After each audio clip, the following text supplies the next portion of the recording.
Section 1. You will hear a conversation between a man and a receptionist on the subject of joining a surgery. First, you have some time to look at questions 1 to 5.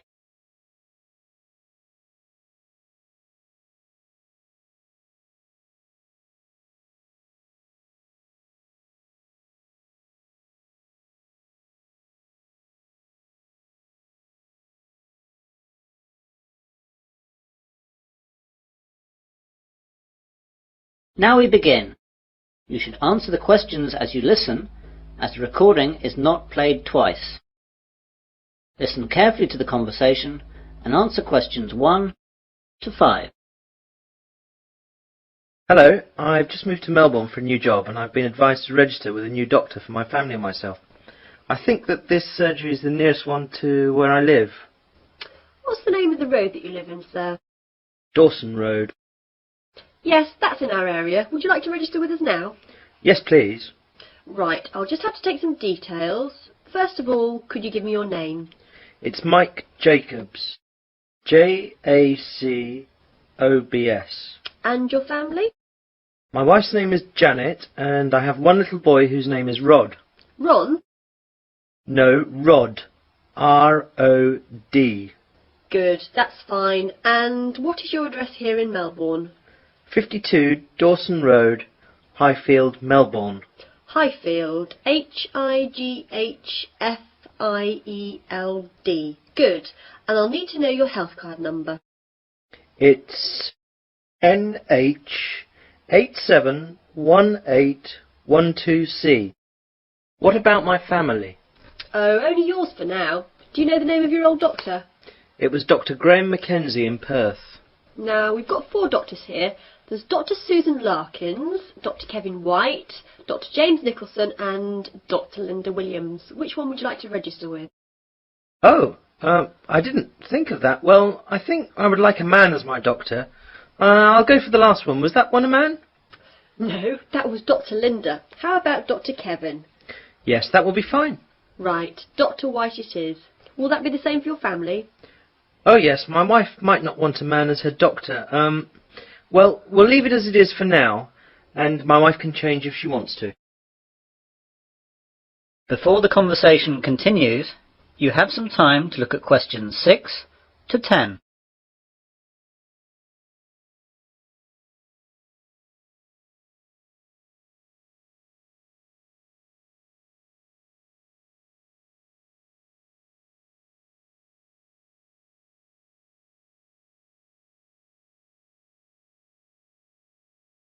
Now listen carefully and answer questions 6 to 10. I'd like to make an appointment now for my wife. She wants to come in at the end of the week. How about this Friday morning? That's Friday the 21st. I don't think she can make the morning. Any openings in the afternoon? There are appointments available at 2, 2:30 and 3:30. We'll take the first one, please. OK, that's done. Oh, and what shall my wife do if she wants to switch doctor? She can just give us a call here. Do you want to take the number down? Yes, please. It's 72539829. Can you give me your name, please? My name's Angela, but there are 2 other girls who might be on duty as well. Their names are Elizabeth and Rachel, but it doesn't matter who's on duty. Anyone can take care of it. Now, what do we do if we need to call out a doctor during the night? We've got a rotation system with the doctors in the area. There's a mobile number you can call and that'll get through to the doctor who's on duty. What's that number? It's 0506 759 3856. Got that. I didn't ask about any charges. Like all Australia, prescriptions have to be paid for at the chemist at the prevailing rate.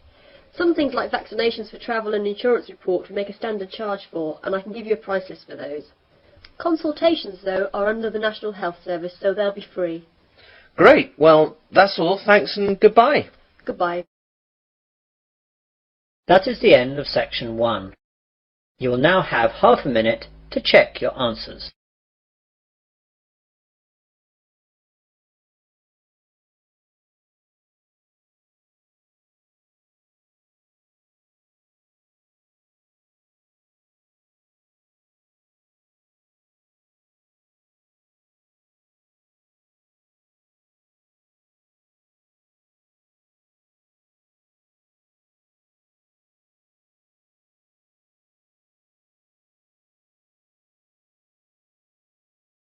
Now turn to Section 2.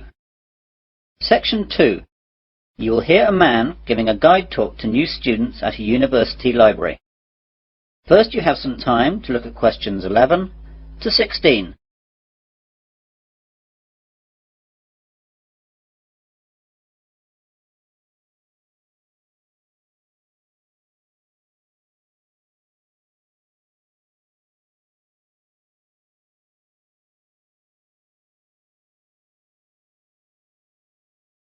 Now listen carefully to the guide talk and answer questions 11 to 16.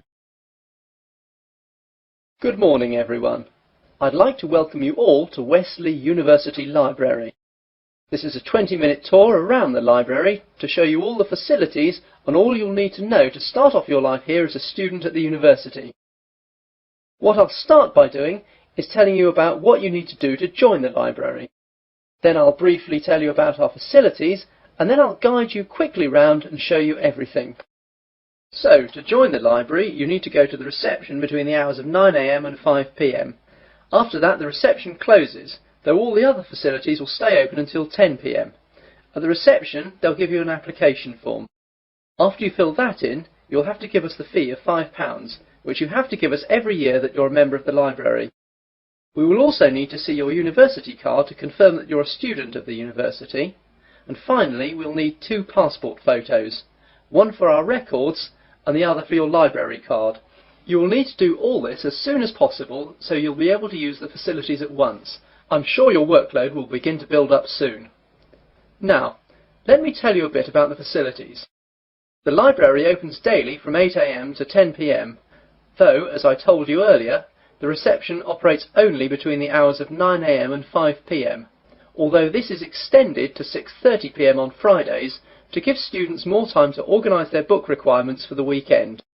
The reception is closed on Sundays. Undergraduate students are permitted to take out 4 books at any one time, and each book may be borrowed for a period of 2 weeks. Postgraduates may borrow 6 books at a time. Borrowing time can be extended by a period of 1 week per book if the student comes into the library in person with the book in question so it can be re-stamped. We do not renew book borrowing over the phone. If you are late in returning any book, then you will be charged a fine of £2 for every week that you are late. You won't be able to take out any other books until this fine is paid. This is not a method of earning money for the library, but merely what we have to do to ensure that all students have access to all the books that they will need. You now have some time to look at questions 17 to 20.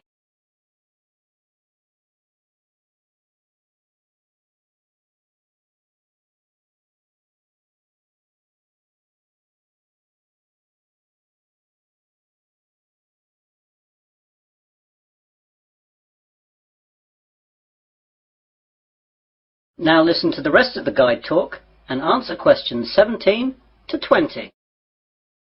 Okay then, on to the layout of the library. We're on the ground floor of the library at the moment. Here we have the reception, the computers, which you can use to search for books and their location, and the bathrooms, which are behind the reception. The rest of the ground floor is taken up by the non-lending section of the library. Here we keep all the books which are either too valuable or are used too much to lend out. You can reserve time with these books at reception and use them during any time that the library is open, but, of course, you may not remove them from the library. On the first floor above us we have the arts section, which includes books that students will need for subjects such as languages, literature, art and history. On the second floor is the science section. We'll see these in a minute. Of course, individual departments will usually have their specialist libraries in their buildings, though the computer catalogues here will list them so you know where to find everything, whether it's here or in the specialist libraries. Finally, in the basement we have the stack system, which contains the university collection of magazines and journals that we have collected and to which we subscribe. If there's anything that we do not have or that you can't find, please go to reception and let them know the details. The university operates a swap system with other universities, and we can arrange for volumes that we do not possess to be sent here on a limited loan. Well, those are the basic details about the university library.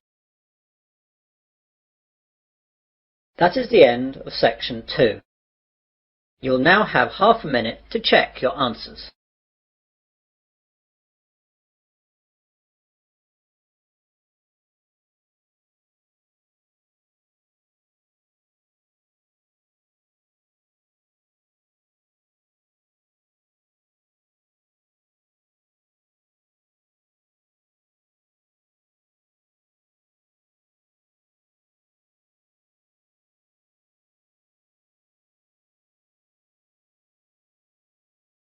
Now turn to section 3.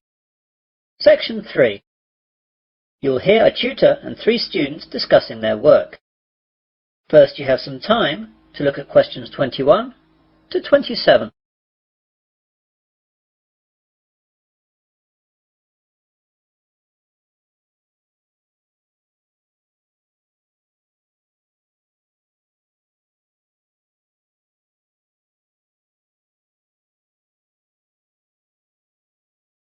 Now listen carefully and answer questions 21 to 27. Good morning everyone. Well, in today's tutorial we're going to discuss the essays that you have to submit by the end of next week. Some of you will have already started them, which is good, and if you haven't, well that's okay, but you'll have to get a move on. So, let's begin with you, Simon. What's happening with you?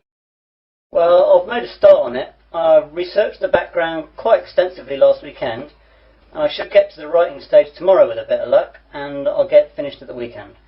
What are you writing about?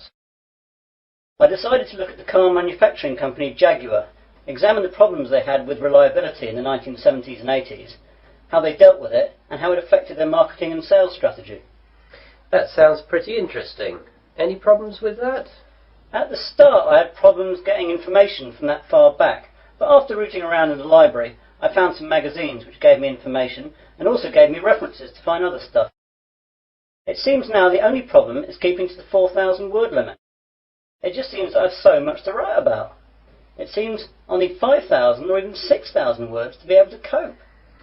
Yes, your essay title seems to me to be very wide-ranging. Would you think about cutting out part of it? How about looking at their sales and marketing strategy, but only mentioning the problems in the 70s and 80s and not going too far into it? That's a good idea. That will make it much easier to handle. By the way, how do you want us to hand in our work? Do you want us to drop in a hard copy to your office? You could do that, but I'd prefer it if you just emailed it to me as an attachment.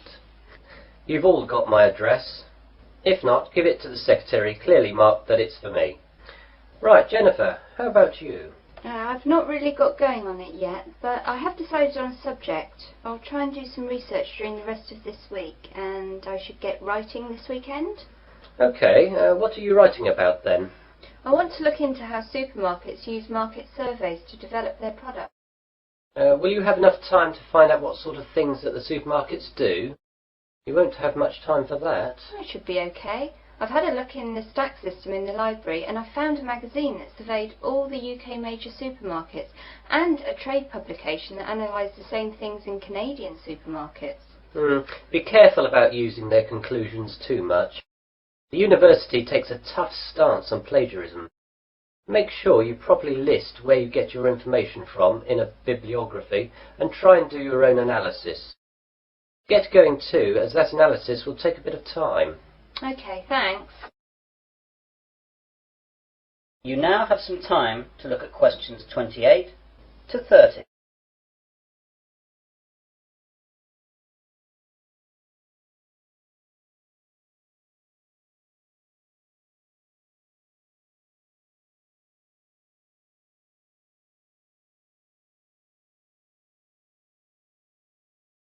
Now listen to the rest of the discussion and answer questions 28 to 30. And Melanie, how is your work going? I'm a bit behind, I'm afraid. I was sick all last week and the weekend with flu. I've got a subject, I think, but I've not done any work on it yet. Is there any chance I can get an extension to the submittal date? The policy of the department is not to give any extensions unless there are extenuating circumstances. Do you have a doctor's certificate or anything? I went to the doctor's, but I didn't get a note as I didn't realise I would need it. The doctor will have a record of me, though, as I got a prescription. I'll go back and get one. Yes, do. If you get one, then there shouldn't be a problem getting an extension. Without it, though, you'll be in trouble. What subject are you considering, anyway? I thought I'd do an overview of the UK mortgage interest rates and their effect on housing sales trends over the last 10 years. I thought it might be of interest because of the huge increases of house prices over the last decade. Certainly an interesting subject, and it should be no great problem getting information, as this has been fairly well documented. It's a lot of work again, though, and you'll really need to get cracking on it, even with the extension, if you get one. Well, I've not got much on for the rest of the week, and I've set aside the weekend to really get to grips with it. Good. Now, is there anything else? That is the end for. You will hear part of an Earth Sciences lecture. First you have some time to look at questions 31 to 40.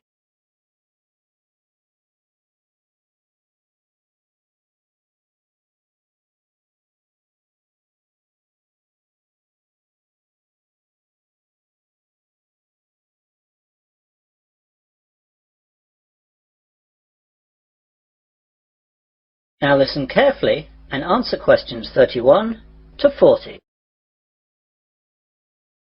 Good afternoon and welcome to this Earth Sciences lecture.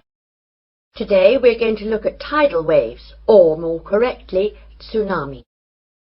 Deep below the ocean's surface, tectonic plates collide, and every once in a while these forces produce an earthquake. The energy of such submarine earthquakes can produce tidal waves which radiate out in all directions from the epicenter of the quake, moving at speeds of up to 500 miles per hour. When these waves reach shore, they can cause enormous destruction and loss of life. Tidal waves are actually misnamed. They are not caused by tides. A more accurate word for them is the Japanese name tsunami, which means harbour wave. They are also sometimes called seismic sea waves, since they can be caused by seismic disturbances such as submarine quakes. However, that name is not really accurate either, since tsunami can also be caused by landslides, volcanic eruptions, nuclear explosions, and even impacts of objects from outer space, such as meteorites, asteroids, and comets. Earthquakes, though, are the largest cause of tsunami. Tectonic plates cover the world's surface, and their movement can be detected anywhere in the world. Some areas of the world are more prone to greater movement, and it is in these places that the largest waves can occur. Large vertical movements of the Earth's crust occur at plate boundaries, which are known as faults. The Pacific Ocean's denser oceanic plates are often known to slip under continental plates in a process known as subduction. And subduction earthquakes are the most effective in generating tsunamis. A tsunami can be generated by any disturbance that displaces a large water mass from its equilibrium position. In the case of earthquake-generated tsunamis, the water column is disturbed by the uplift or subsidence of the sea floor. Submarine landslides, which often accompany large earthquakes, as well as collapses of volcanic edifices, can also disturb the overlying water column as sediment and rock slump down, and are redistributed across the sea floor. Violent submarine volcanic eruptions can create an impulsive force that uplifts the water column and generates a tsunami. Conversely, supermarine landslides and cosmic body impacts disturb the water from above as momentum from falling debris is transferred to the water into which the debris falls. Generally speaking, tsunamis generated from these mechanisms, unlike the devastating Pacific-wide tsunamis caused by earthquakes, dissipate quickly and rarely affect coastlines distant from the source area. Tsunamis are very hard to detect, since they cannot be seen when they are in the deep ocean. The distance between two wave crests can be 500 kilometers, and because of this, the wave height is only a few feet. Because the rate at which a wave loses its energy is inversely related to its wavelength. Tsunamis not only propagate at high speeds, they can also travel great transoceanic distances with limited energy losses. As the tsunami reaches shallow water, however, its speed decreases, but the energy it contains remains about the same. Instead of travelling fast, the wave rises high. The National Oceanic and Atmospheric Administration has set up a seismic detection system to monitor earthquakes and predict the possible arrival of tidal waves for Pacific countries. Buoys at sea can also detect water pressure changes that can indicate tsunamis moving through the ocean. But when tsunamis originate near the shore, there is often little chance to warn people. Let's look at some examples of tsunami and their causes and effects. Some can be relatively harmless. In 1992, an offshore landslide caused a tidal wave of only about 3 feet high that struck at low tide. So Humboldt County, where it hit, got off easy with no casualties. On January 13th in 1992, a Pacific Ocean earthquake off the coast of San Salvador, registering 7.6 on the Richter scale, did not cause any ocean disturbance at all. However, a recent tidal wave which struck Papua New Guinea on July 17, 1998, was 23 feet high and killed at least 1,200 people. This wave was caused by a magnitude 7.1 submarine earthquake. On July 17, 1998, a Papua New Guinea tsunami killed roughly 3,000 people. A huge underwater volcanic eruption 15 miles offshore was followed within 10 minutes by a wave some 40 feet tall. The villages of Arop and Warapu were destroyed. One of the worst tsunami disasters engulfed whole villages along Sanriku, Japan, in 1896. An underwater earthquake induced a wave of 35 feet, drowning some 26,000 people. Finally, about 8,000 years ago, a massive undersea landslide off the coast of Norway sent a 30-foot wall of water barreling into the uninhabited north coast of Europe. If this were to recur today, as scientists say it could, almost anywhere in the world, it would cost billions, if not tens of billions of dollars, to repair the damage to coastal cities and kill tens of thousands of people. That is the end of section 4. You will now have half a minute to check your answers.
Thanks for watching. Here are other 2 videos. You can watch them as well. And if you haven't yet subscribed my channel, please subscribe it and hit the bell icon for my upcoming videos, and share these all videos among your friends.